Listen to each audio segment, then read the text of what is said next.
Conservação da quantidade de movimento. Quantidade de movimento, seja m a massa de um corpo e v a sua velocidade, em um determinado instante de tempo. A quantidade de movimento ou momento linear, que é definido pela letra Q maiúsculo desse corpo, é por definição Q maiúsculo é igual a m vezes v, onde Q é vetorial, tem sentido e direção, e v tem sentido e direção também vetorial. A massa é escalar, não tem nem sentido nem direção. Impulso de uma força. Quando uma força é aplicada sobre um corpo, sabemos que a velocidade sofre variação, e é intuitiva a ideia de que, quanto maior for o tempo de aplicação da força, maior será a variação sofrida pela velocidade. Portanto, temos uma bola. Atrás dessa bola tem um vetor força, e na frente tem um vetor impulso, e também tem a variação do tempo. Variação do tempo na aplicação dessas forças. Sabemos também que o impulso pode ser calculado através da área de uma figura geométrica. Teorema de impulso. Considera uma partícula de massa m sob ação exclusiva de uma força constante F durante o intervalo de tempo ΔT, que é igual ao tempo final menos o tempo inicial. Portanto, a força é calculada da seguinte forma: F é igual a massa vezes aceleração. Impulso é igual a força vezes ΔT. O impulso também pode ser calculado pela variação da quantidade de movimento. Impulso é igual a Q final menos Q inicial. Sabemos que Q, que é a quantidade de movimento, é calculada da seguinte forma: Q é igual a massa vezes a velocidade. Uma bola de massa 300 gramas, inicialmente em repouso, sofre uma queda livre e num dado instante sua velocidade vale 10 metros por segundo.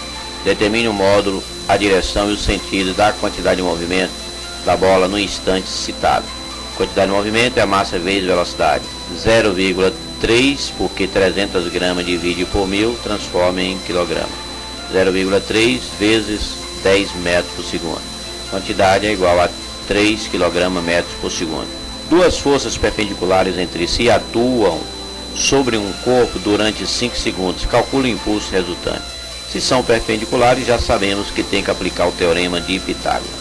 A força vertical para cima, 60 N. A força vertical para cima tem 60 N. E a força F2 para a direita na horizontal tem 8 N.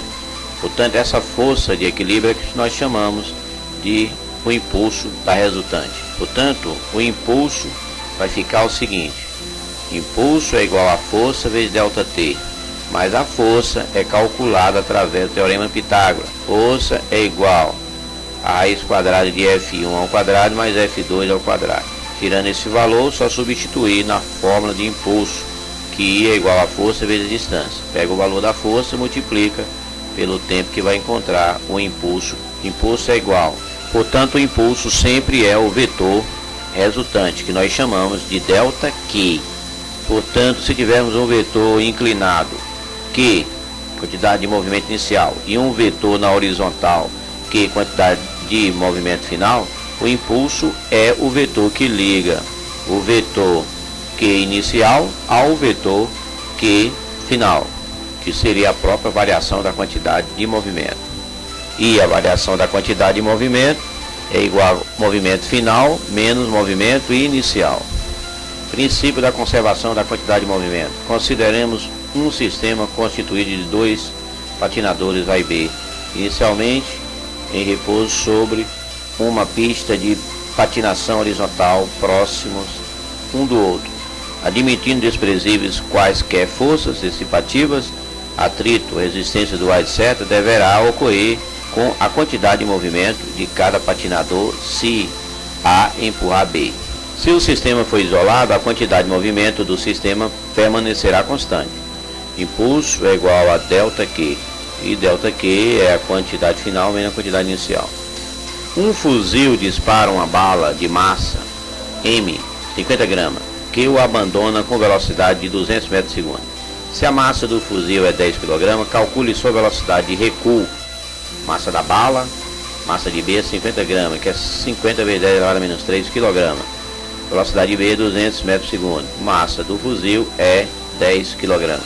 Portanto, A quantidade do fuzil em módulo é igual à quantidade da bala em módulo.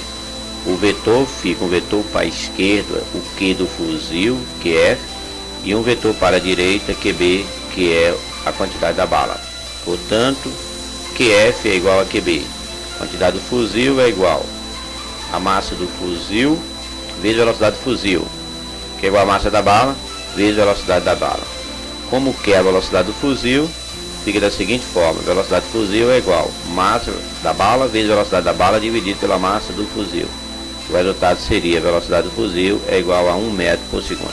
Portanto, gostaria de ressaltar que essa velocidade do fuzil é a velocidade de recuo. Um carrinho de massa igual a m move-se num plano horizontal de atrito desprezível, não tem atrito, com velocidade constante v. A partir de um dado instante e por um intervalo de tempo, chove verticalmente sobre o carrinho, fazendo com que, ao final, o carrinho transporte uma massa de água igual a 3m. Portanto, para desenvolver isso aí, fica o seguinte: quantidade antes é igual a quantidade depois. É a massa vezes a velocidade. Quantidade depois é a massa mais 3m vezes velocidade. Porque quantidade depois é a massa do carrinho mais a massa da chuva. Agora é só substituir valores para desenvolver. Colisões ou choques mecânicos. Quando dois ou mais corpos entram em contato sofrendo uma interação qualquer, dizemos que ocorre um choque ou colisão. Colisão frontal. O coeficiente de restituição nas colisões frontais temos E é igual a velocidade de afastamento dividido pela velocidade de aproximação. Velocidade de aproximação é a velocidade A menos a velocidade B. Velocidade de afastamento é a velocidade B menos a velocidade A, depois do choque. E para extrair esse coeficiente, é como foi dito antes: E é igual a velocidade de afastamento dividido pela velocidade de aproximação. Tipos de choques ou colisões. Dependendo do valor do coeficiente de restituição, os choques podem ser de três tipos: choque ou colisão elástica, coeficiente é igual a 1. Choques ou colisão inelástico, coeficiente é 0. Choque parcialmente elástico, o coeficiente é maior do que 0, menor do que 1, isto é, o valor de E. Colisão elástica é velocidade de afastamento dividido pela velocidade de aproximação. O corpo A está indo em direção ao corpo B e o corpo B está em direção ao corpo A, um de encontro ao outro. Colisão inelástica, o corpo A está indo em direção ao corpo B. Colisão parcialmente elástica, o corpo A também está indo em direção ao corpo B. E velocidade de afastamento também dividido pela velocidade de aproximação. Dizemos que a colisão inelástica, o coeficiente é igual a 0. Concluímos que colisão elástica, o coeficiente é 1, colisão inelástica é 0 e colisão parcialmente elástica é menor do que 1.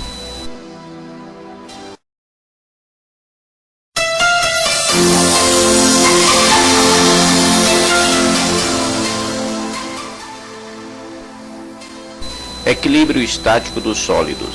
A esta altura você já deve saber descrever os movimentos, aplicar as leis de Newton, o genial Newton, e da conservação da energia e da quantidade de movimento em situações onde as dimensões dos corpos podem ser desprezadas, isto é, corpos que são considerados partículas ou ponto materiais. Vamos relembrar a primeira lei de Newton, ou princípio da inércia.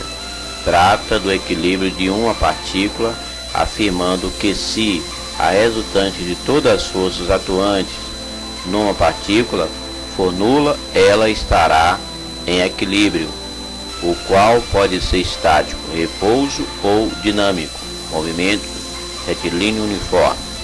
Se as dimensões de um corpo forem relevantes, haverá alguma alteração nesse conceito de equilíbrio. É o que pretendemos discutir a seguir. Momento de uma força.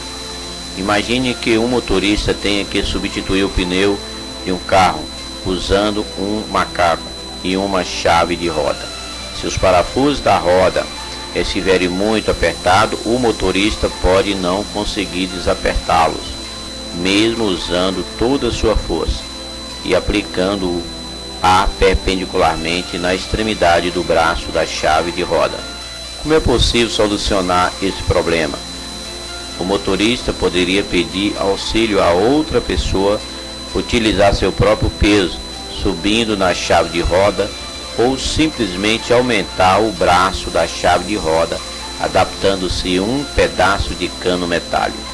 A grandeza física ligada à capacidade de giro de um corpo, como a chave de roda, depende da intensidade da força e da sua distância ao ponto onde ocorre a rotação. É caracterizado por uma grandeza chamada momento de uma força em relação a um ponto, que é medida multiplicando-se a intensidade da força F pela distância d do ponto à linha de ação da força. Portanto, para calcular-se o momento, aplica a fórmula m é igual mais ou menos F que multiplica d. Por que mais ou menos? Porque no sentido anti-horário a força é positiva, no sentido horário a força é negativa.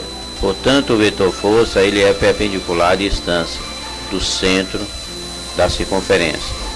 Portanto, se colocarmos uma chave de roda no parafuso, a distância do parafuso até a sua mão, que está perpendicular à chave de roda, é a distância. E o vetor para baixo em direção ao seu braço nós chamamos de vetor força, onde será aplicada a força. Sob a ação de forças coplanárias, o momento total M é dado pela soma algébrica dos momentos de cada força. M é igual a M1 mais M2 mais M3, que é igual a menos F1 vezes D1, menos F2 vezes D2, mais F3 vezes D3. Bem, se tivermos aqui uma força na extremidade de um braço para baixo F3 e uma distância T0, D3. Se tivermos outro vetor à frente F2, a distância de 0 a F2 é D2. Se tivermos outro vetor à frente F1, a distância de 0 a F1 é D1. Portanto, para calcular o momento, fica aí a fórmula como foi dito. M igual a M1 mais M2 mais M3, que é igual a menos F1 vezes D1 menos F2 vezes D2 mais F3 vezes D3. Vou repetir, temos uma força F3, a distância dessa força até 0 é D3. Temos uma força mais à frente, a distância de 0 a F2 é D2. Temos outra força adiante, F1, e a distância de 0 a F1 é D1. E o 0 nós chamamos de polo. Aplica a fórmula como foi dito antes. Bem, nós temos uma tábua colocada sobre um banco. Do lado esquerdo nós temos uma distância de 2 metros e aplicando a força F1. Do lado direito nós temos uma distância de 1,2 metros e é aplicado outra força F2. Todas as duas forças no sentido para baixo, na vertical. Portanto, como nós vamos calcular aí os momentos F1 e F2? Da seguinte forma: momento F1 é igual a F1 vezes D1, que é igual a 30 vezes 2. Esse 30 é a aplicação da força do lado esquerdo para baixo, com a distância de 2 metros até o centro zero. MF2 é igual a F2 vezes D2, que é igual a menos 50 vezes 1,2. Menos 50 é a aplicação da força, a distância de 0 até essa força, que é 1,2. Calculando, vai ficar menos 60 N por metro. O momento F1, 60 N vezes metro, e o momento F2 é igual a menos 60 N vezes metro. Portanto, quando a força é aplicada no sentido horário, é negativa. Quando a força é aplicada no sentido anti-horário, ela é positiva. Equilíbrio estático de um corpo extenso. Para que um corpo extenso fique em equilíbrio estático, é necessário que ele, estando inicialmente parado, não adquira movimento de translação nem de rotação. Isto ocorre se duas condições forem obedecidas. Essas condições garantem que não haverá translação. F1 mais F2 mais F3 é igual a F, que é igual a 0. Portanto, o momento total sobre o corpo deve ser nula em relação a qualquer ponto. Seria 0. Centro de massa e centro de gravidade. Em que ponto de um corpo extenso está aplicada a força-peso do mesmo? É evidente que cada uma das partículas, prótons, nêutrons e elétrons, do corpo possui massa e, consequentemente, sob a ação da gravidade, apresentam também peso. Porém, sempre é possível determinar um único ponto do corpo onde, teoricamente, toda a massa estaria concentrada. Tal ponto é denominado centro de massa do corpo. Nos corpos homogêneos, o centro de gravidade coincide com o centro geométrico do corpo, por exemplo, o centro de um cubo, o centro de um cone. Em um corpo qualquer, é sempre possível determinar a posição do centro geométrico, suspendendo o corpo por várias posições e marcando a vertical que passa pelo ponto de suspensão. Em geral, se utiliza para isso um fio de prumo. O encontro das verticais que apresentam as direções da força-peso corresponde ao centro geométrico do corpo. Por exemplo, se pegarmos um caju e segurar através de uma tração, há uma força-peso para baixo. Portanto, se inclinar o caju e traçar uma reta inclinada, vai encontrar o centro de gravidade. E com a força tração para cima e a força-peso para baixo. Tipos de equilíbrio estável. Supõe um corpo de forma irregular no qual se determinou a posição do centro geométrico. Observe que esse corpo foi suspenso por um ponto localizado acima do centro geométrico. Ele fica em equilíbrio estável. Instável. Se o mesmo corpo for suspenso por uma ponta abaixo do centro geométrico, ele pode ficar precariamente em equilíbrio instável, pois qualquer afastamento tende a romper o equilíbrio. Indiferente. Se o corpo for suspenso por um ponto coincidente com o centro geométrico, ele fica em equilíbrio indiferente, isto é, afastando-se o corpo para outra posição, ele aí permanece. Estável. Está acima do centro geométrico. Instável. Está abaixo do centro geométrico. Indiferente. Está no centro geométrico, no centro da figura. Exemplo, se colocarmos uma bola de metal sobre um plano, isto é, um plano retangular, podemos dizer que o equilíbrio é indiferente. Se colocarmos um disco sobre um plano retangular e no meio desse disco fixe um cabo, podemos dizer que esse equilíbrio é estável. Se colocarmos uma esfera na parte de cima de uma circunferência, podemos dizer que esse corpo está instável. Se colocarmos uma esfera numa curva na parte alta, podemos dizer que esse corpo está instável.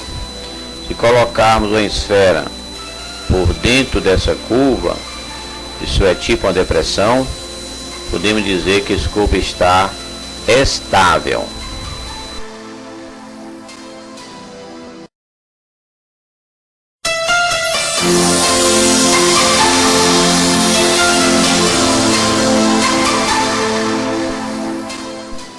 Equilíbrio estático dos líquidos. Assim como os corpos sólidos, também os corpos líquidos podem estar ou não em equilíbrio estático. Os líquidos estão em equilíbrio quando contidos em um recipiente e não há movimento de parte do líquido no interior do dito recipiente. Um copo, uma vasilha, um tanque, etc. Densidade dos corpos. Por que um pedaço de isopor flutua quando colocado na água? Uma das respostas possíveis é que a densidade do isopor é menor que a densidade da água. Isto significa que as partículas que constituem o isopor estão mais afastadas entre si que as partículas que constituem a água. O isopor ocupa mais volume para uma mesma quantidade de matéria. A fórmula que define densidade é igual a massa sobre volume. Pressão. Semelhantemente, a densidade e a pressão é uma grandeza física relacionada com sua concentração, só que em uma determinada área e não num determinado volume. Pressão é a força sobre a área. É uma força exercida sobre uma determinada área. O aparelho usado para medir pressão é denominado manômetro. Pressão atmosférica. A Terra é envolvida por uma camada de gases denominada ar atmosférico. Como o ar tem peso, ele exerce uma pressão sobre a superfície terrestre, assim como sobre todos os corpos expostos ao ar. Uma atmosfera é 760 milímetros de Hg, onde o Hg significa mercúrio. Todo e qualquer corpo exposto ao ar atmosférico está então sujeito a uma certa pressão. Então, cada centímetro quadrado de nosso corpo está sujeito a uma força de 10 N, que corresponde ao peso aproximadamente de corpo de 1 kg. Portanto, 1 centímetro quadrado equivale a 10 N de força, isto é, no nosso corpo. Pressão exercida por uma coluna líquida. Tal como os sólidos ou os gases do ar atmosférico, também os líquidos têm peso e, portanto, exercem pressão. A experiência mostra que a pressão exercida por uma coluna líquida em equilíbrio estático aumenta com a profundidade. A diferença de pressão entre dois pontos quaisquer de uma coluna líquida é diretamente proporcional à densidade do líquido e à aceleração da gravidade. Se colocarmos um líquido em um recipiente, a parte mais alta, interna, significa P1, a parte mais baixa significa P2, essa altura é H. Portanto, a diferença de pressão é calculada da seguinte forma: P2 menos P1 é igual a densidade vezes gravidade vezes altura. Bem, experiência Torricelli. Para medir a pressão atmosférica, encheu de mercúrio Hg um tubo de vidro com mais ou menos 1 metro de comprimento. Em seguida, fechou a extremidade livre do tubo e o emborcou numa vasilha contendo mercúrio. Quando o dedo foi retirado, a coluna de mercúrio caiu, ficando o seu nível aproximadamente 76 centímetros acima do nível do mercúrio dentro da vasilha. Foi daí que nasceu a pressão atmosférica. Sabemos que uma pressão atmosférica, um ATM, é igual a 760 milímetros de Hg. Bem, na questão de densidade, para transformar em quilograma metros cúbicos é só multiplicar por 10 elevado à terceira. Portanto, se tivermos um tambor e na frente colocarmos mercúrio em um tubo em forma de U, a pressão comprimida é calculada da seguinte forma: pressão do tambor é igual à pressão atmosférica mais a pressão da coluna de mercúrio. Se colocarmos um tubo em forma de U, isto é, não existindo tambor, somente o tubo em forma de U, tendo água de um lado e óleo do outro lado, para calcular aí a densidade da água ou do óleo, é a seguinte forma: do lado da água nós colocamos densidade vezes gravidade vezes altura mais pressão atmosférica. Do outro lado do óleo nós temos densidade vezes gravidade vezes altura mais pressão atmosférica. Corta o que não há necessidade de desenvolver e encontra aí o que for necessário. Princípio de Pascal. Quando o motorista pisa no pedal do freio de automóvel, ele faz uma força relativamente pequena em relação à força necessária para travar as rodas. Além disso, as rodas freiam simultaneamente. Como podemos explicar esse fato? O sistema de freio de um carro é uma aplicação do princípio de Pascal, o qual afirma que os líquidos em equilíbrio estático transmitem integralmente para todos os pontos qualquer acréscimo de pressão em um de seus pontos. Então nós temos aqui um tubo em forma de U. Da esquerda nós temos área 1, do outro lado nós temos área 2, isto é, um êmbolo, um disco cilíndrico. Aplicando uma força na área 1, onde temos um disco menor, temos uma outra força lá na área 2, F2. Portanto, a área 1 aplica uma força vertical para baixo, a área 2 aplica uma força F2 para cima, isto é, na parte do líquido. E para calcular isso fica da seguinte forma: F1 sobre a área 1 é igual a F2 sobre a área 2. Aí desenvolve e encontra o que está pedindo. Exemplo, em um elevador hidráulico, um automóvel de 1.200 kg de massa está apoiado num pistão cuja área é de 800 cm². Qual é a força que deve ser aplicada no pistão de 20 cm² de área para erguer o automóvel? Sabendo-se que a gravidade é 10 metros por segundo ao quadrado. Então vai ficar F2 sobre área 2, F1 sobre área 1. Calculando F2 é igual a 1.200 vezes 10, que a força é massa vezes aceleração. Tem que trabalhar com a aceleração da gravidade. Vai dar 12.000 N a força F2. F2 sobre A2 é igual a F1 sobre A1. Então F2 é 12.000 N dividido por 800 cm², que é a área 2, que é igual a F1 dividido por 20 centímetros. Tirando aí F1 vai dar 300 N. Num freio hidráulico de automóvel, o pistão em contato com o pedal tem a área de 1 cm². Os pistões que acionam as lonas do freio têm a área de 10 cm² cada um. Se o motorista pisar no freio com uma força de 20 N, que força cada lona exerce na roda do automóvel? Então F1 sobre A1, F2 sobre A2. Portanto, vai ficar 20 N dividido por 1 cm², que é igual a F2 sobre 10 cm². Tirando F2 vai dar 200 N. Empuxe. Quando o corpo é total ou parcialmente mergulhado em um líquido, verifica-se que seu peso aparentemente diminui. Esse fato se deve às forças de pressão exercidas pelo líquido sobre os corpos nele mergulhado, cuja resultante tem a mesma direção do peso, porém em sentidos opostos.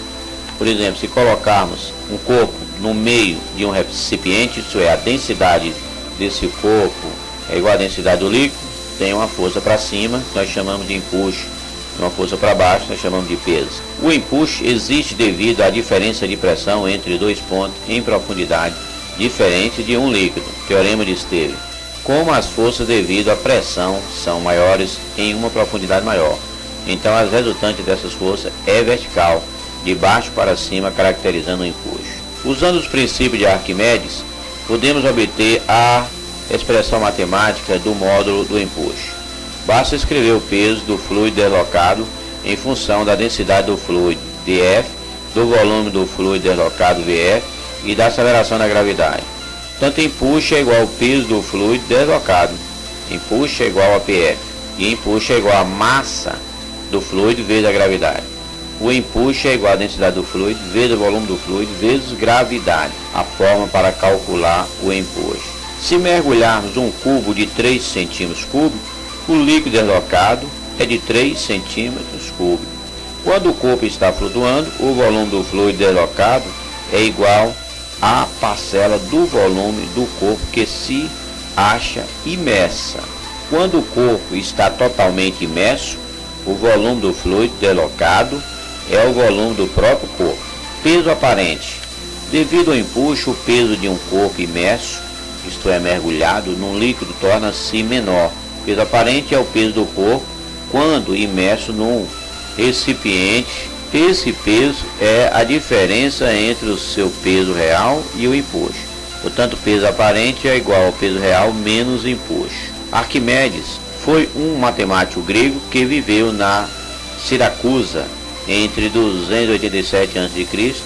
Embora se dedicasse especialmente à matemática, ele foi famoso por seus engenhos de guerra e suas invenções. Portanto, temos o exemplo. Uma pessoa introduz um corpo num líquido de modo que fique totalmente mergulhado. Se a seguir ele abandonar o corpo, este afundará, flutuará ou ficará em equilíbrio no meio do líquido.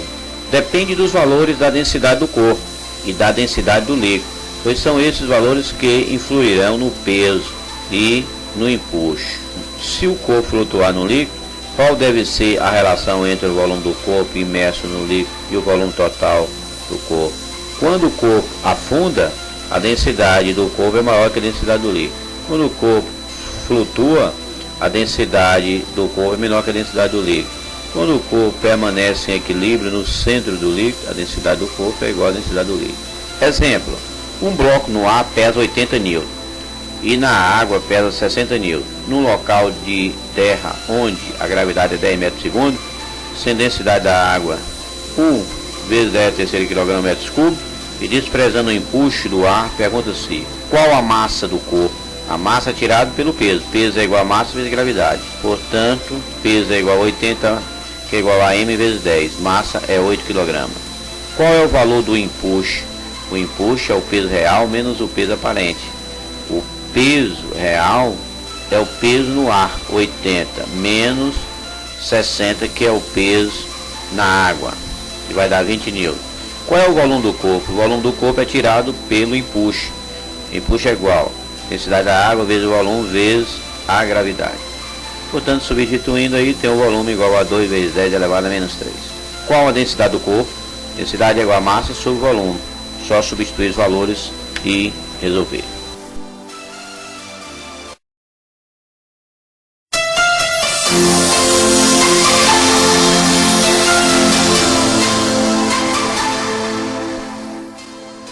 Temperatura, equilíbrio térmico. A noção mais comum de temperatura é a sensação térmica de quente ou frio, que podemos ter através do tato. Porém, cientificamente, a temperatura está ligada ao fato de que as partículas que constituem o corpo estão em constante agitação. Temperatura é a medida do estado de agitação das partículas que constituem o corpo. Menor temperatura, as partículas estão paradas, sem vibração. Maior temperatura, as partículas estão em vibração. Dois ou mais corpos estão em equilíbrio térmico se suas temperaturas forem iguais. Corpo A e corpo B juntos, a temperatura de A é maior que a temperatura de B. Coloca-se A e B em contato. A temperatura de A torna-se igual à temperatura de B. Bem, sabemos que a temperatura do corpo A é maior do que a temperatura do corpo B, que foi colocado no início. Medida de temperatura. Como a temperatura está ligada às partículas de um corpo, ela é medida de forma indireta através de certas grandezas, comprimento, volume, pressão, que variam com ela. Tais grandezas são denominadas grandezas termométricas. O termômetro, nós temos um tubo de vidro e uma escala, colocado o mercúrio dentro desse tubo, que é o símbolo de química Hg. Embaixo nós temos um bulbo, que é uma parte arredondada com um volume maior. Fusão do gelo. Sob pressão normal, ponto do gelo. Ebulição da água, sob pressão normal, ponto do vapor. A água funde a 0 graus Celsius. A água ferve a 100 graus Celsius. Isto é, o ponto de vapor da água é 100 graus Celsius. O ponto do gelo é 0 graus Celsius. Conversão de escala termométrica. Suponha um termômetro graduado ao mesmo tempo nas escalas Celsius e Fahrenheit. A cada indicação lida na escala Celsius, qual será a correspondente Fahrenheit? Para não confundir temperatura como tempo, usaremos a letra grega θ para representar a temperatura. Θ Celsius, temperatura na escala Celsius. Θ F, temperatura na escala Fahrenheit. Portanto, temos três termômetros. O primeiro, bem, a escala Celsius, nós temos menos 273 a 0 graus Celsius a 100 graus Celsius. Na escala Fahrenheit, nós temos menos 32, 0 Fahrenheit e 212 Fahrenheit. Na escala Kelvin, nós temos 0 a 273 Kelvin a 373 Kelvin. A fórmula para a conversão é a seguinte: θ Celsius dividido por 5 é igual a θ Fahrenheit menos 32 dividido por 9. Sabemos também que para transformar na escala Kelvin, a fórmula é a seguinte: T maiúsculo, que é Kelvin, é igual a θ Celsius mais 273.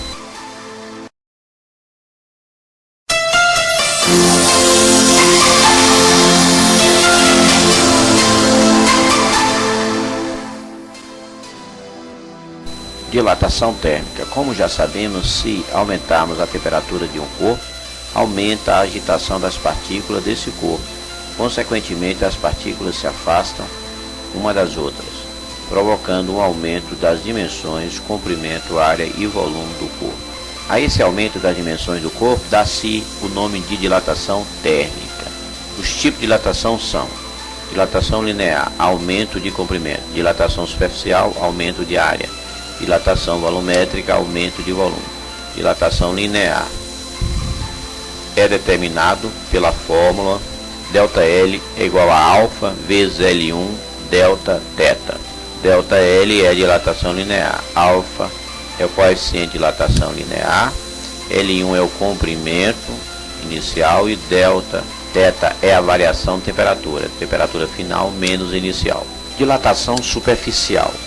A fórmula é o seguinte: ΔA é igual a beta vezes A1 vezes delta θ, onde ΔA é a dilatação superficial, beta é calculado da seguinte forma: beta é igual a 2 vezes alfa, e A é a área, e delta θ é a variação de temperatura, que é a temperatura final menos a temperatura inicial. Dilatação volumétrica. A fórmula fica a seguinte: ΔV é igual a lambda vezes V1 vezes delta θ, onde ΔV é a dilatação volumétrica, lambda é calculada da seguinte forma: lambda é igual a 3 vezes alfa, V1 é o volume inicial e delta θ é a variação de temperatura, temperatura final menos a temperatura inicial. Portanto, fica assim: alfa sobre 1 é igual a beta sobre 2, que é igual a lambda sobre 3. Sabemos que o volume é dado em centímetros cúbicos e a variação de temperatura é dada em graus Celsius. Exemplo: uma placa de ferro apresenta a 10 graus Celsius uma área de 100 centímetros quadrados. Calcule a área da placa a 90 graus Celsius, dado alfa do ferro igual a 1,2 vezes 10 elevado a menos 5. Portanto, é só aplicar a fórmula: delta A é igual a beta vezes A1 vezes delta θ. Outro exemplo: um tubo de vidro Pirex tem volume interno de 50 centímetros cúbicos a 20 graus Celsius. Determine o volume interno desse tubo a temperatura de 60 graus Celsius. Portanto, é só aplicar a fórmula: delta V é igual a lambda vezes V1 vezes delta θ. Dilatação dos líquidos. Os líquidos, por não terem forma própria, só admitem a dilatação volumétrica, obedecendo à mesma expressão da dilatação volumétrica dos sólidos. Portanto, a dilatação dos líquidos é calculada da seguinte forma: delta V é igual a lambda vezes V1 vezes delta θ. Sabemos que lambda é 3 vezes alfa. Delta V também sabemos que é o volume final menos o volume inicial, se por acaso perguntar volume final ou inicial. Por exemplo, se tivermos um frasco totalmente preenchido com um líquido e aquecermos o conjunto, geralmente uma parte do líquido extravasa. Nessas condições, o volume do líquido extravasado mede a dilatação aparente do líquido. Por exemplo, recipiente com 20 graus Celsius, quando atingir 80 graus Celsius, vai vazar um certo líquido. O volume vazado nós chamamos de dilatação aparente. Dilatação anômala da água. As substâncias em geral, sólidas ou líquidas, sofrem dilatação com o aumento de temperatura e naturalmente sofrem contração com sua diminuição. Porém, existem exceções a essa regra. Algumas substâncias em certas faixas de temperatura diminuem o volume ao serem aquecidos. Dentre essas exceções, destaca-se a água, que ao ser aquecida de 0 graus Celsius a 4 graus Celsius, sofre diminuição em seu volume. Portanto, gostaria de ressaltar: a água aquecida de 0 graus Celsius a 4 graus Celsius sofre uma diminuição em seu volume.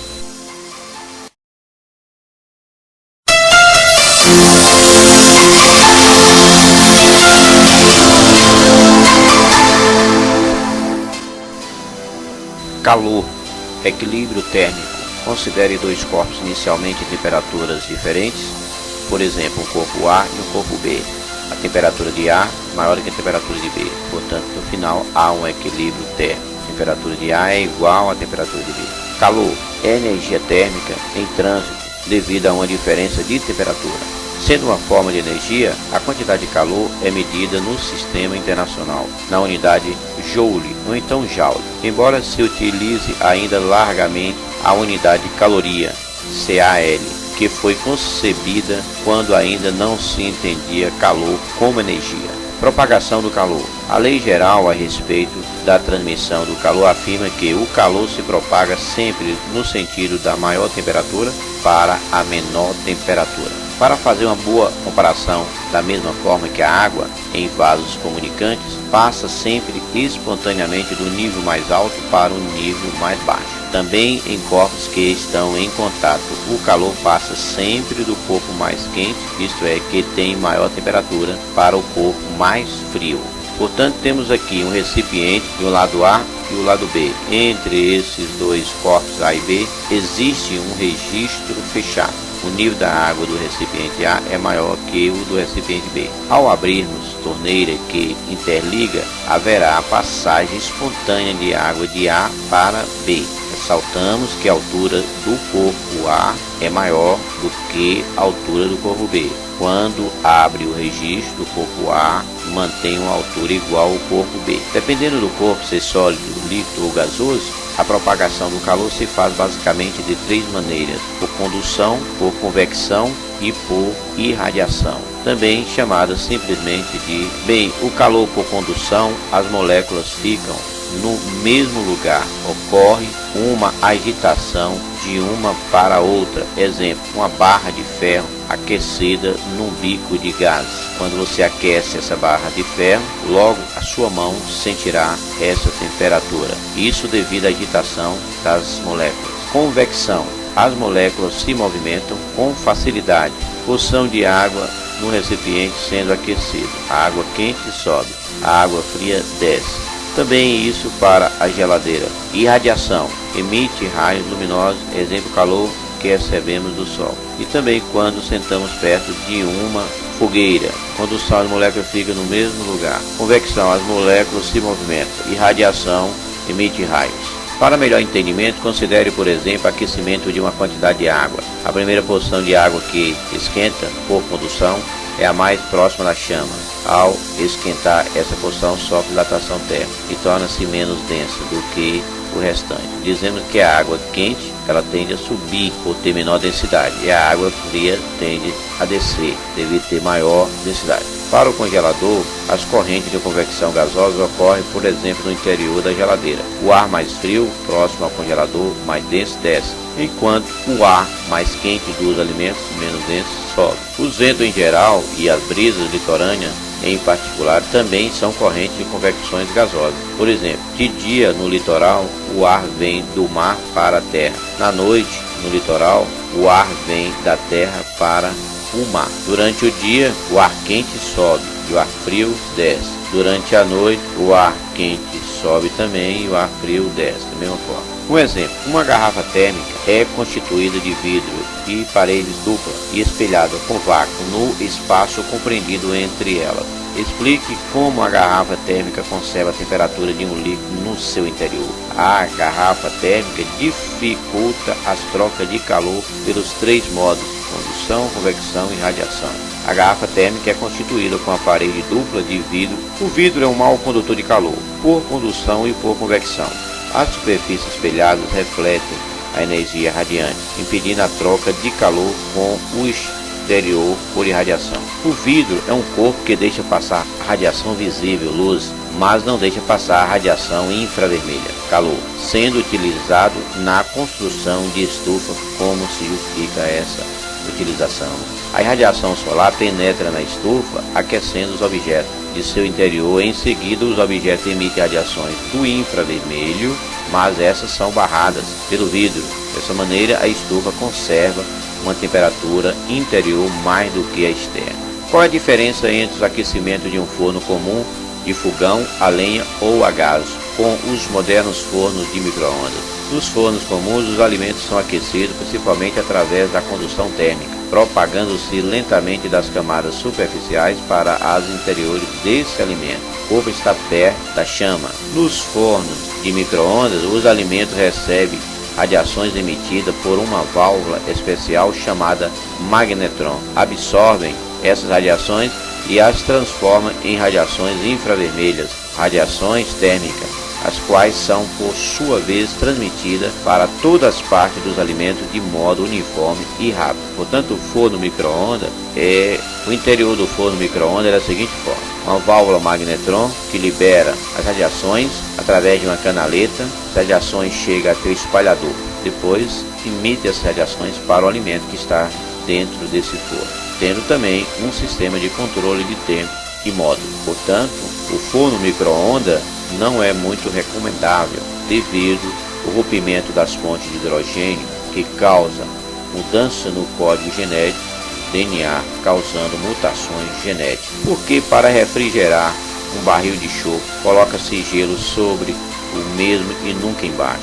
O gelo refrigera o chope de cima, que se torna mais denso e desce, isto é, a parte quente sobe, a parte fria desce. Troca de calor. Se o corpo cede ou recebe calor, ele pode mudar de temperatura ou de estado físico, o que caracteriza dois tipos distintos de calor, dependendo do efeito provocado. Calor sensível provoca variação da temperatura. Calor latente provoca mudança de estado físico, isto é, de sólido para líquido, de líquido para gasoso ou vice-versa. Para se medir as trocas de calor entre dois ou mais corpos, usa-se o calorímetro, que é uma espécie de garrafa térmica munida de um agitador e de um termômetro. Esse calorímetro é constituído de parede de isopor, na parte interna metal, com um termômetro e um agitador, como foi dito. Portanto, a somatória do calor recebido é igual à somatória do calor cedido. Cálculo da quantidade de calor sensível.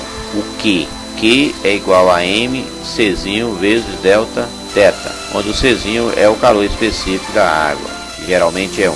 M é a massa e delta θ é igual à variação de temperatura. Ao produto da massa pelo calor específico, dá-se o nome de capacidade térmica. A capacidade térmica, C é igual a M vezes Czinho, onde o Czinho é o calor específico. Também a capacidade térmica é igual a Q sobre delta T, onde Q é o calor específico, que é igual a massa vezes Czinho vezes delta θ.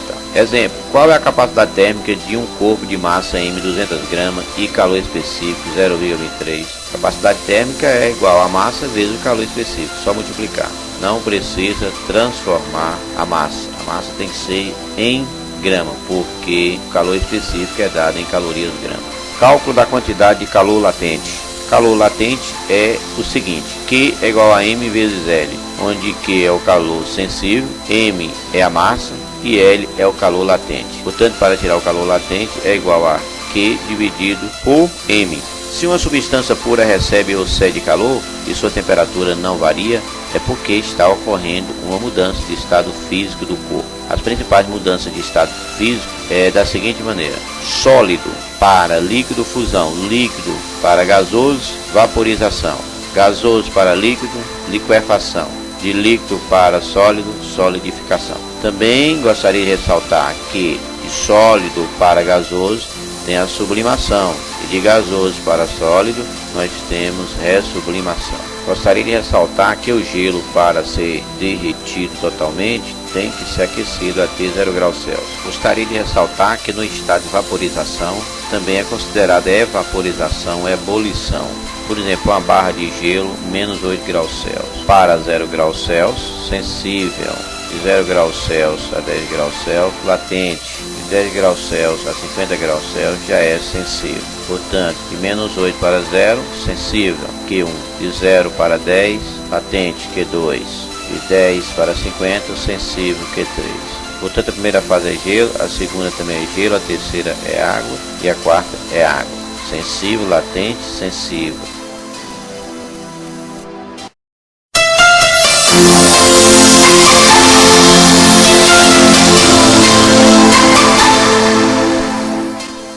Termodinâmica. Termodinâmica é o estudo dos gases e da conversão de calor em trabalho, transferência de energia.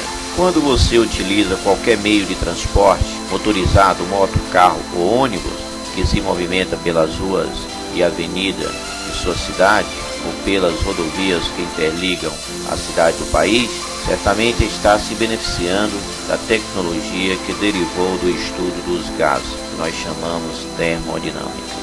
As máquinas térmicas, em geral, trabalham em ciclos com o gás sofrendo ou não mudança na pressão, no volume e na temperatura. O principal ciclo termodinâmico teórico é conhecido como ciclo de Carnot. Um exemplo, o processo de gases liberado no avião. Gases ideais. As grandezas que definem os gases ideais são pressão, volume e temperatura. A fórmula para calcular volume, pressão, temperatura nos gases ideais, baseado na equação de Clapeyron, é a seguinte: PV é igual a nRT, onde N significa o número de moles. E o número de moles é extraído da seguinte forma: N é igual a massa dividido pela massa molecular da substância. A pressão exercida pelo gás é consequência das colisões de suas moléculas. O volume ocupado pelo gás é o volume do recipiente que o contém. A temperatura absoluta é uma medida do estado de agitação das moléculas. E para calcular a temperatura, o valor de T maiúsculo, que é dado em Kelvin, é o seguinte: T é igual a θ Celsius mais 273. Agora é só substituir na fórmula de Clapeyron. Bem, a constante R, que é uma constante universal, você, aluno, não precisa ficar preocupado, porque o valor da constante sempre vem no enunciado da questão. Que a constante pode ser 0,82 atmosfera dividido por mol Kelvin, ou 2 calorias dividido por mol Kelvin, ou 8,31 Joule dividido por mol Kelvin. Mas isso vem no enunciado da questão. Lei geral dos gases perfeitos. Trabalhamos com a transformação isobárica, trabalhamos com a transformação isométrica e trabalhamos com a transformação isotérmica. Bem, para calcular volume, pressão ou temperatura nos respectivos gases é da seguinte forma. Transformação isobárica é aquela na qual a pressão do gás é mantida constante. Portanto, a fórmula não vai ter a variável pressão. A fórmula vai ficar assim: V1 dividido por T1 é igual a V2 dividido por T2. Na transformação isométrica ou isocórica é aquela na qual o volume do gás é mantido constante. Se o volume é constante, portanto, não vai aparecer a variável V. A fórmula para calcular P1 sobre T1 é igual a P2 sobre T2. Na transformação isotérmica é aquela na qual a temperatura do gás é mantida constante. Portanto, não vai aparecer a temperatura na fórmula. E para efetuar esses cálculos, fica P1 vezes V1 é igual a P2 vezes V2.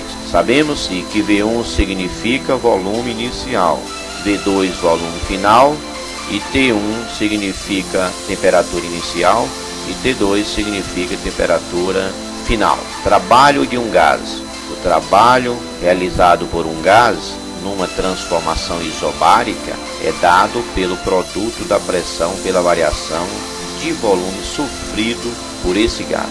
Portanto, o trabalho de um gás na transformação isobárica fica assim: T é igual a pressão, abre parênteses, volume 2 menos volume 1, fecha parênteses. O T significa, nesse caso, o trabalho realizado por este gás. O trabalho também pode ser calculado através da área rachurada da figura geométrica. Numa transformação cíclica representada em qualquer diagrama em forma circular, pressão versus volume, o trabalho realizado é numericamente igual à área interna do ciclo. Bem, o trabalho maior do que zero significa um trabalho horário, isto é, da direita para a esquerda. Trabalho menor do que zero significa anti-horário, significa esquerda para a direita, tomando como base a parte inferior da circunferência. Para os gases perfeitos, a energia interna, U, corresponde à energia cinética de translação das moléculas, dependendo exclusivamente da temperatura absoluta dos mesmos. E para calcular a energia interna U é da seguinte forma: delta U é igual a 3 meios de N vezes R vezes delta T, onde delta T é a variação da temperatura e N significa o número de moles, que é dado pela massa dividido pela massa molecular da substância. Quando delta T é maior do que zero, a energia interna é maior do que zero. Quando delta T é menor do que zero, a energia interna é menor do que zero. Quando delta T é igual a zero, delta U é igual a zero. Não existe energia interna. Primeira lei da termodinâmica. O princípio da conservação da energia nos processos termodinâmicos pode ser dado pela relação delta U é igual a Q menos trabalho. Isto é, energia interna é igual a Q menos o trabalho. Q é dado em caloria e o trabalho é definido pela variação de calor. T é igual a Q1 menos Q2.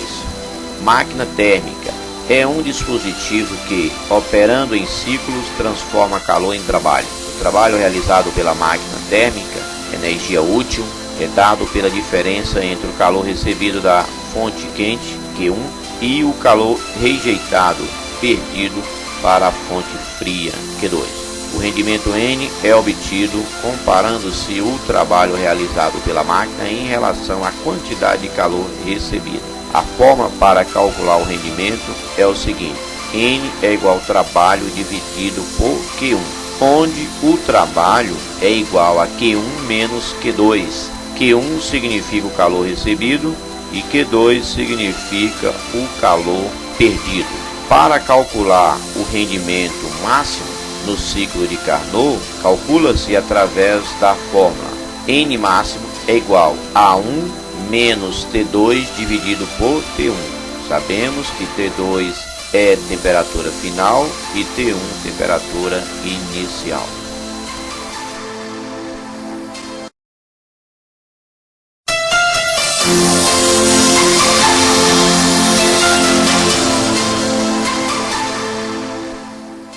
Introdução à ótica geométrica. A ótica geométrica é a parte da física que estuda a luz e os fenômenos luminosos, sem se importar com a natureza da mesma. Raio de luz e feixe de luz. Raio de luz é uma linha imaginária que representa graficamente a direção e o sentido da propagação da luz.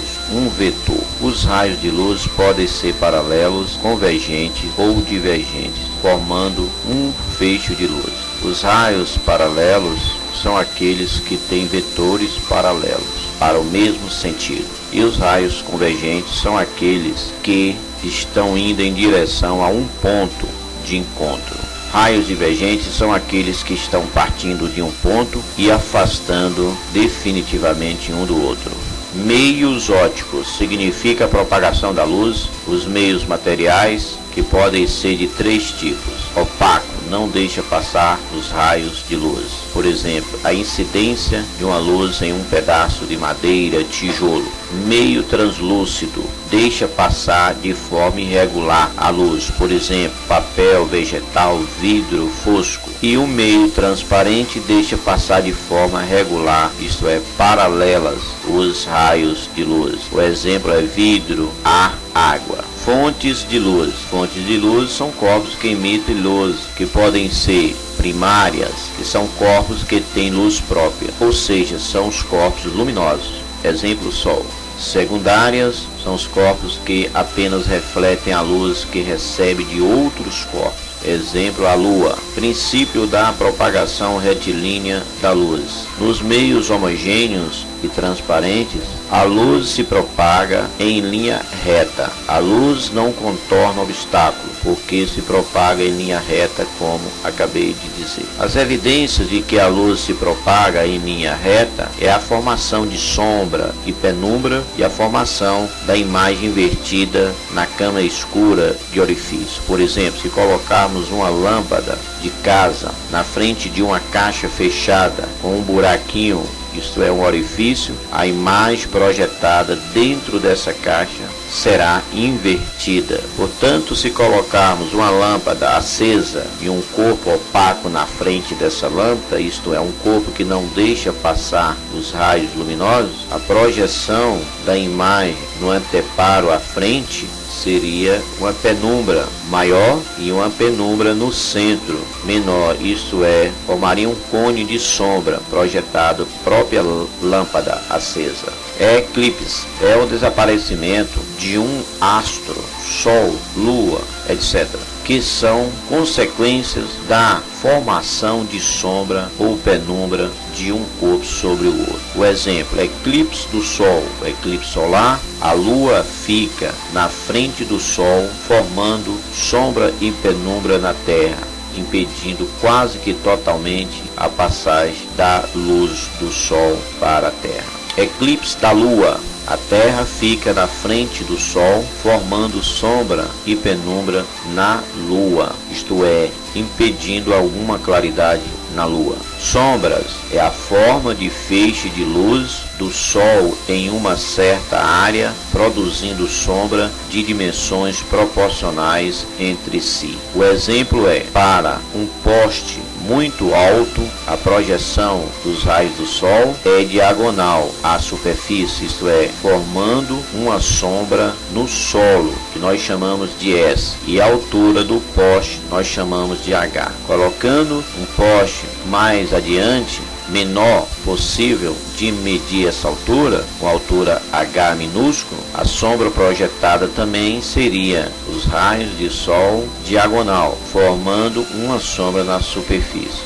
E para calcular a altura deste poste mais alto, vamos usar os conceitos de Tales de Mileto, isto é, semelhança de triângulo. O Tales de Mileto nasceu em Grega de Mileto, na Grécia. Portanto, esses conceitos de Tales de Mileto servem para ampliação de fotos, projetos de prédios, etc. A fórmula H maiúsculo sobre H minúsculo é igual a S maiúsculo sobre S minúsculo. Sabendo-se que H maiúsculo é a altura do poste bem alto e H minúsculo é a altura do poste pequeno que foi possível medir. E S é a sombra projetada do poste maior, isto é, horizontal. E S minúsculo é a sombra projetada do poste menor, horizontal. Portanto, aí nós temos uma semelhança de triângulo, um triângulo retângulo formando 90 graus do primeiro poste, que é o poste bem alto,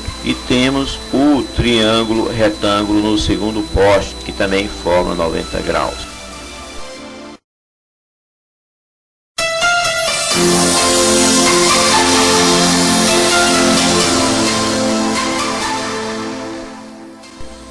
Reflexão da luz e espelhos planos. Reflexão. Reflexão é um fenômeno óptico que ocorre quando a luz incide numa fronteira separadora de dois meios ópticos e retorna ao meio de onde veio. A reflexão pode ser de dois tipos: reflexão perfeita e reflexão difusa. A reflexão perfeita é quando os raios paralelos incidem em uma superfície e refletem-se continuando paralelos entre si quando a luz incide em uma superfície metálica polida. Os raios incidentes são paralelos e retornam paralelos. Reflexão difusa, quando os raios paralelos incidem em uma superfície e refletem-se em todas as direções, como ocorre quando a luz incide em uma superfície irregular, como papel, a parede, etc. Os raios incidentes são paralelos e retornam de forma desordenadas. Leis da reflexão. Os raios de luz que chegam a uma superfície qualquer são os raios incidentes. Os raios que voltam depois de incidir numa superfície qualquer são os raios refletidos. No ponto onde o raio incidente sofre reflexão,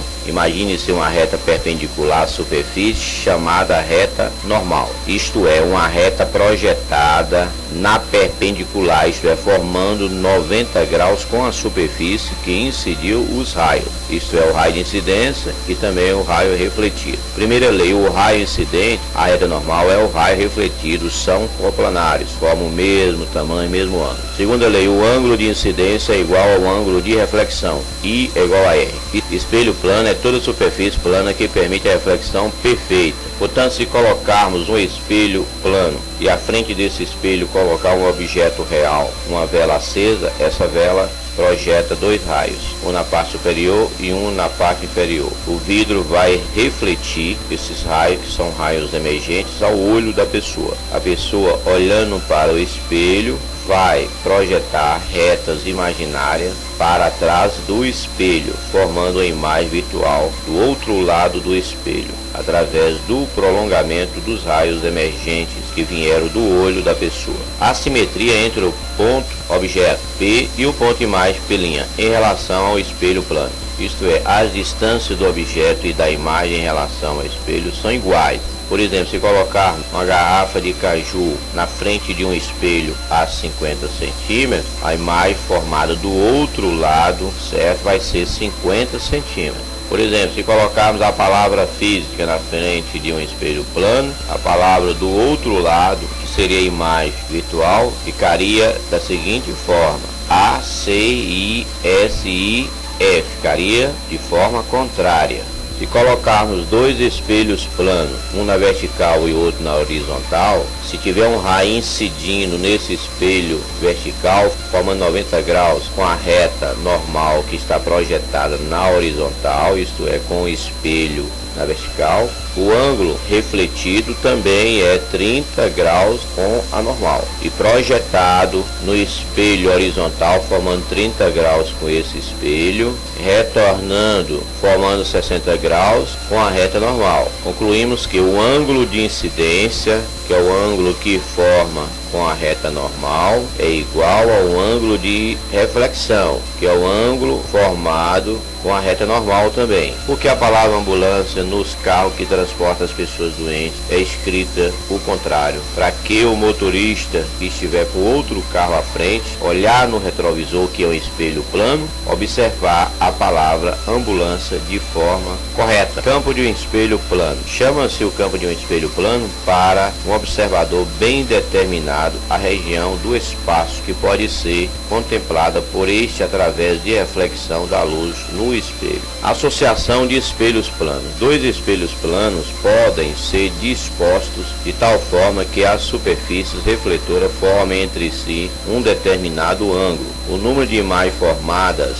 pela associação dos espelhos dependem do ângulo entre eles e é dado pela expressão n é igual. A fórmula fica o seguinte: n é igual a 360 dividido por alfa menos 1. O alfa está debaixo do 360 e não debaixo de 360 e menos 1, onde alfa é o ângulo entre os dois espelhos e n é o número de imagens formadas. Por exemplo, qual é o número de imagens formada por uma associação de dois espelhos planos que formam entre suas faces refletoras os ângulos de 90 graus, isto é, um espelho na vertical com outro espelho também na vertical, formando 90 graus entre eles, isto é, perpendiculares. Portanto, um pato fica à frente de um espelho da esquerda.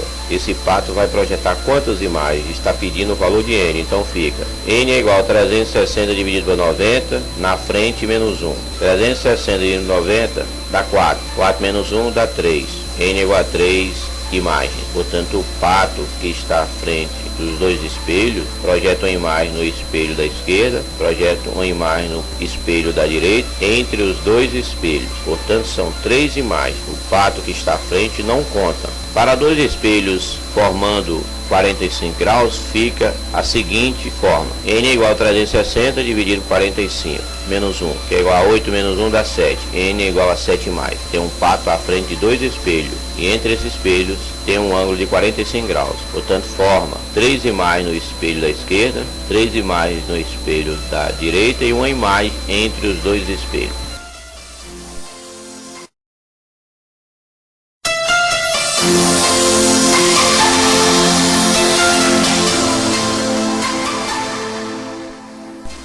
Espelhos esféricos. A definição e elementos do espelho esférico. O espelho esférico é toda superfície refletora cuja forma é uma calota esférica. Os espelhos esféricos podem ser côncavos se a superfície refletora for interna, ou convexos se a superfície refletora for externa. Exemplo: cortamos uma laranja. Se os raios incidirem pela parte de dentro, nós chamamos isso de um espelho côncavo, isto é, esses raios formam ângulo entre si. Se projetar pelo lado de fora, nós chamamos de espelho convexo. Esses raios projetados também formam ângulo entre si. Todos os espelhos esféricos apresentam os elementos do esquema a seguir: centro de curvatura do espelho, que é C, raio de curvatura do espelho, V é vértice do espelho e A minúsculo, ângulo de abertura do espelho. Eixo óptico principal é a reta que passa pelo centro de curvatura e pelo vértice do espelho, que nós chamamos de reta horizontal. Focos de espelhos esféricos. Se um feixe de raios paralelos incidir sobre um espelho esférico paralelamente ao eixo óptico principal, o feixe de luz refletido poderá ser convergente espelho côncavo ou divergente espelho convexo. Portanto, se tivermos um espelho côncavo e incidir raios por dentro paralelos à reta horizontal, esses raios retornam passando pelo foco. Assim também os raios na parte inferior, que são incidentes paralelos, retornam passando também por esse ponto que nós chamamos de foco. Já o espelho convexo, que é um espelho divergente, se incidir raios por fora da calota, paralelos à reta horizontal, os raios refletidos ficam inclinados para cima e inclinados para baixo. A projeção imaginária para dentro do espelho tem uma única direção na reta horizontal em cima de um ponto, que nós chamamos foco imaginário. A distância do foco ao vértice é chamada de distância focal F. F é igual a R sobre 2, onde R é o raio dividido por 2. Se colocarmos um espelho e traçarmos uma reta horizontal, no centro do espelho é o vértice, no final da reta, que é o centro da circunferência. E o centro entre o vértice e os centros do espelho nós chamamos de foco. A distância do foco até o vértice nós chamamos de distância focal, que é F. E a distância do vértice até o ponto final do espelho nós chamamos de R, que é o raio da circunferência. Todo raio que incide pelo centro de curvatura reflete-se sobre si mesmo. Pode ser para o espelho côncavo ou convexo. Todo raio que incide pelo foco reflete-se paralelo ao eixo óptico principal, para o espelho côncavo ou convexo. Todo raio que incide paralelo ao eixo óptico principal reflete-se pelo foco, isso para o espelho côncavo ou espelho convexo. Todo raio que incide pelo vértice reflete-se simetricamente em relação ao eixo óptico principal, isto é, forma o mesmo ângulo com a reta horizontal. O ângulo de incidência é igual ao ângulo de reflexão. Concluímos. O espelho côncavo ele é convergente, o espelho convexo ele é divergente. Portanto, se colocarmos uma vela por dentro de um espelho côncavo, a imagem projetada do outro lado, que é a imagem virtual, é maior. Portanto, se colocarmos uma vela na frente de um espelho convexo, a imagem projetada do outro lado, isto é, na parte de dentro, é uma imagem menor. Nós chamamos de imagem virtual. Que distância focal tem um espelho côncavo de raio de curvatura 60 cm? F igual a R dividido por 2. 60 por 2 vai dar F igual a 30 cm.